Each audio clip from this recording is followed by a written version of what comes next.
Dentre todos os SUVs médios vendidos aqui no Brasil, esse cara aqui é o mais estiloso. Na verdade, ele é o primeiro que veio com essa nova linguagem de design da Peugeot. Mas além de ser estiloso, a gente quer contar para você por que dentre todos os SUVs médios do mercado, ele é uma das melhores opções de compra. A gente está falando do 3008, que a gente avaliou por uma semana.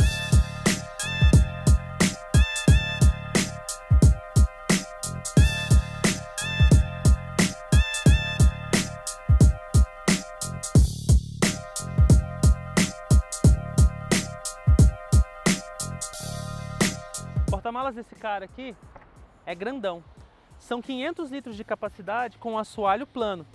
Se a pessoa quiser um pouquinho mais de espaço, ela pode descer a tampa por trilhos e assim ela vai conseguir 521 litros de capacidade. E para manusear o step, é só ela levantar a tampa e deixar ela presa nesses apoios que tem aqui em cima.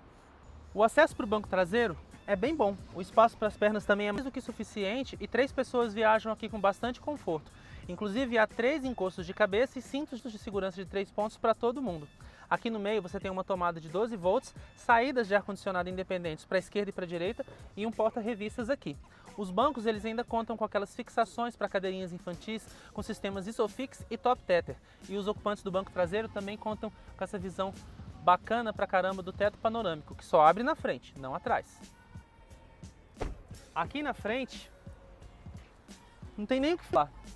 O espaço é mais do que suficiente para todo mundo. O passageiro conta com ajuste de altura do banco, além de regular o encosto. As regulagens não são elétricas, são todas manuais, mas tem uma coisa bacana. Tanto o motorista quanto o passageiro contam com massageador nos bancos. Oh yes! O carro é todo bonito, mas a parte da frente realmente é a parte mais marcante. Além desses faróis aqui todos estilosos, que tem sistema Full LED, os repetidores de seta são progressivos. Mas o que conta mesmo é isso aqui. O motor PHP 1.6 de 165 cavalos e 24,5 kg de torque, que faz o carro acelerar de 0 a 100, segundo a fábrica, em cerca de 9 segundos e meio.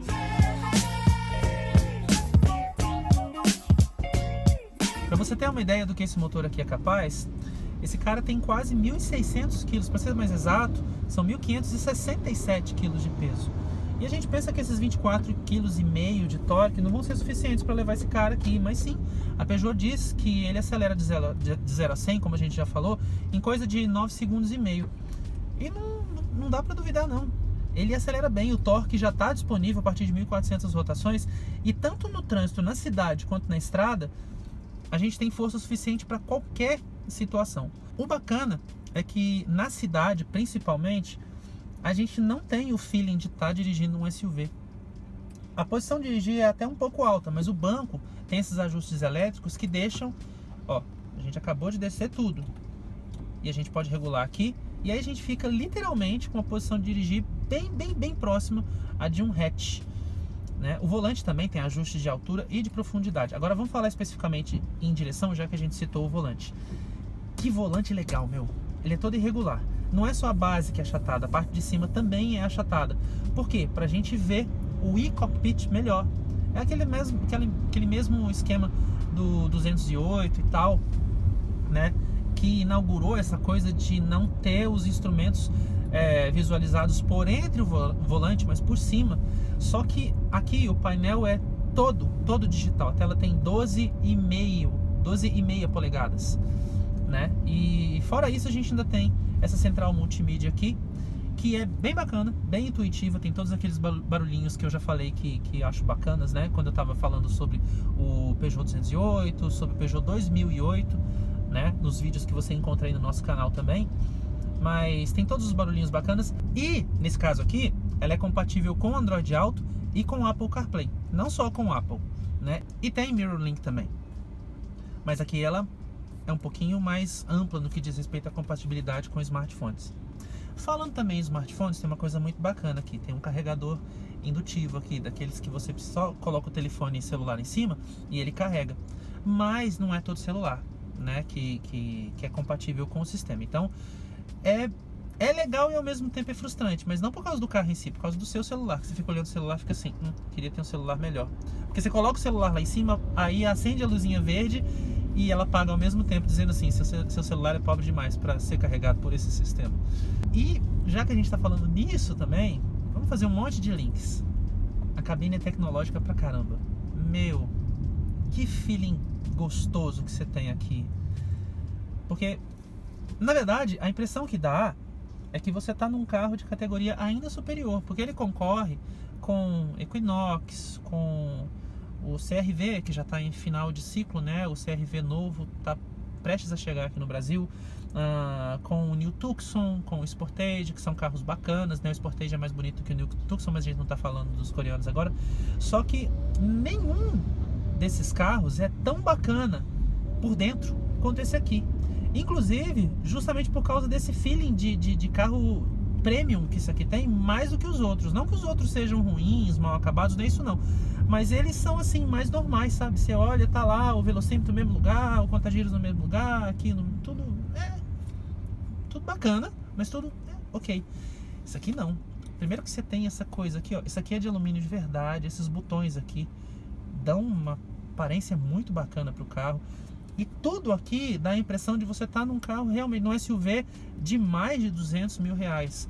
Dá para comparar sem medo, eu sou corajoso o suficiente para isso, dá para comparar o interior desse carro aqui com algum Lexus e até com um Evoque. Por que não? Talvez não na qualidade dos materiais, porque nos outros carros você tem couro, né, aqui em cima e tudo quanto é lugar. Aqui nesse não, aqui você tem essa espuma injetada, maciazinha, mas você tem um tecido super bacana aqui, de boa qualidade, de boa aparência, de boa textura, maciozinho também, meio acinzentado. E os bancos, ó, não são de material ecológico que imita couro, são de couro legítimo. Hello! A lista de itens de série desse cara aqui não é pequena, é bem atrativa. Vamos lá! A gente tem aquelas coisas que são bem naturais, né? Vidros elétricos nas 4 portas, com touch pra tudo, a direção é elétrica, levinha pra caramba, como praticamente todos os carros da PSA são, né? Levinho, tudo levinho de manobrar, mas ela tem um feeling bacana, porque à medida que você vai aumentando a velocidade, ela vai ficando esportivinha, pesadinha, bacana. A direção ajusta em altura e profundidade.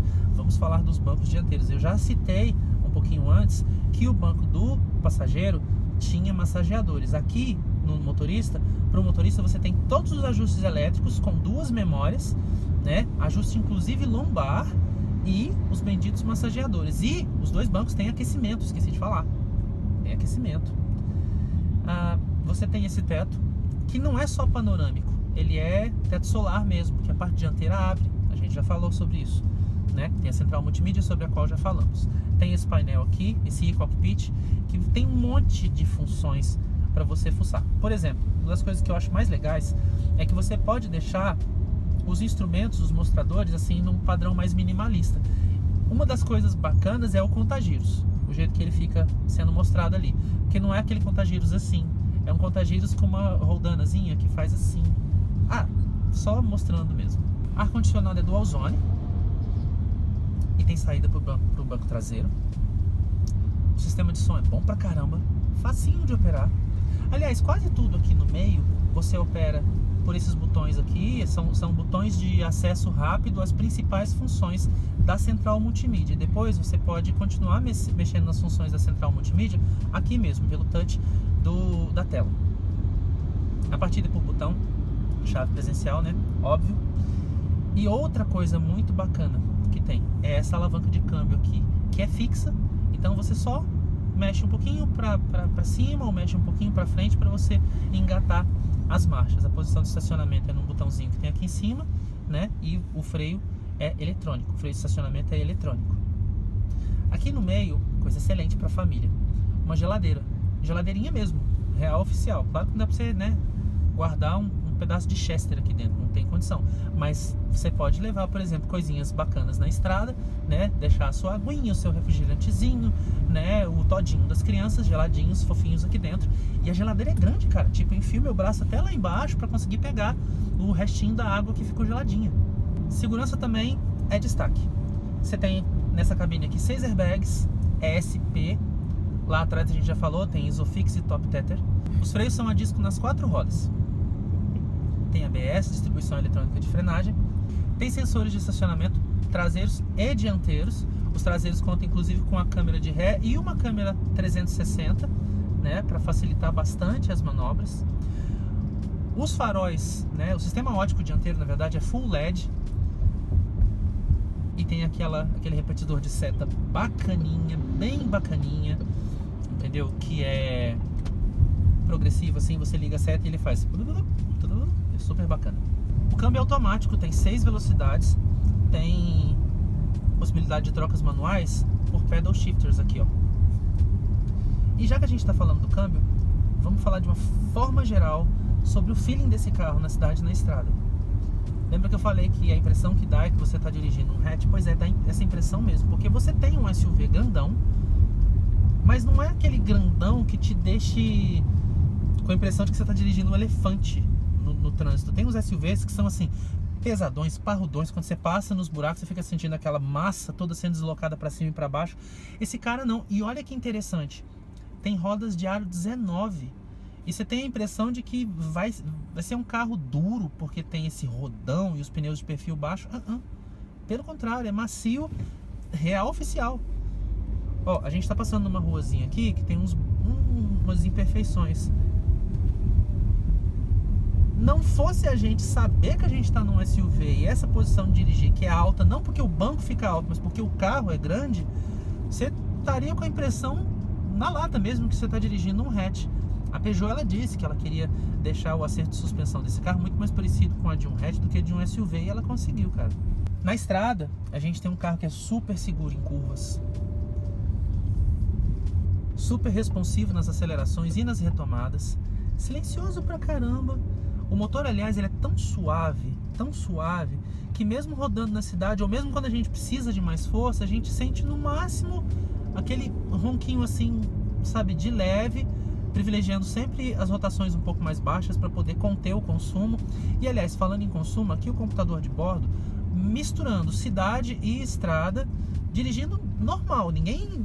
sabe, ficou regulando o pé aqui para conseguir essa média mais econômica, não. Levando em consideração o peso desse cara, a média cidade e estrada de consumo de 10,2 km por litro tá bem bacana, hein?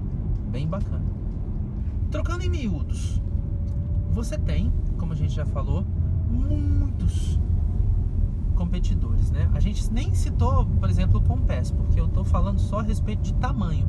O Compass é um SUV que não é tão compacto, mas também não chega a ser médio, entendeu? Então ele tá meio no meio termo ali, mas como o preço dele, ele tem uma variação grande, um range, né, grande de preço, desde a versãozinha mais básica, né, até a versão mais completa, e tem também a opção de motor a diesel. A gente coloca o Compass numa categoria um pouquinho à parte. Ele é um carro que atende um público bem maior, mas ele não chega a ser um SUV, na nossa opinião, médio. Esse aqui, para o padrão brasileiro, é um SUV médio de verdade. Aí a gente coloca no páreo aqueles caras que a gente já falou: o Equinox, o CR-V que está em fim de vida, o New Tucson, o Sportage. E nesse bolo todo, o Peugeot 3008, ele aparece com um destaque, assim, na nossa opinião, muito maior do que dos outros caras. Por quê? Os outros são familiares, assim, tudo, atendem bem, todo tipo de gente que quer um SUV, quer bastante espaço no porta-malas, entendeu? Quer um desempenho bacana na cidade, na estrada, quer conforto, quer levar 5 pessoas, quer levar bagagem, quer uma boa lista de equipamentos de série. Quer dizer, tudo que os outros têm, ele tem também. Mas o 3008 atende melhor a pessoa que está procurando tecnologia, de conversa, porque não é só a questão de entregar tecnologia quando a pessoa precisa, mas entregar um feeling tecnológico, entendeu? A pessoa se sentir num carro mais tecnológico, mais moderno, mais futurista. Basta você entrar na cabine para você perceber. Tem umas coisas que a gente nem chegou a citar, porque não dá pra ver durante o dia. Mas de noite, cara, que legal dirigir esse carro de noite. Você tem essa coisa toda digital aqui, papapá, e não é escandalosa, sabe? Assim, é tudo muito clean, muito bacana. E ele tem, inclusive, umas iluminações em LED que aparecem aqui nos porta-copos e até no contorno do teto solar. É muito legal. Nenhum dos outros concorrentes tem isso, né? Outra coisa que é bacana é que o design dele se destaca, entendeu? E quem tá ligado nessa coisa de design pode achar os outros carros bonitos, mas eles também são mais lugar comum, entendeu?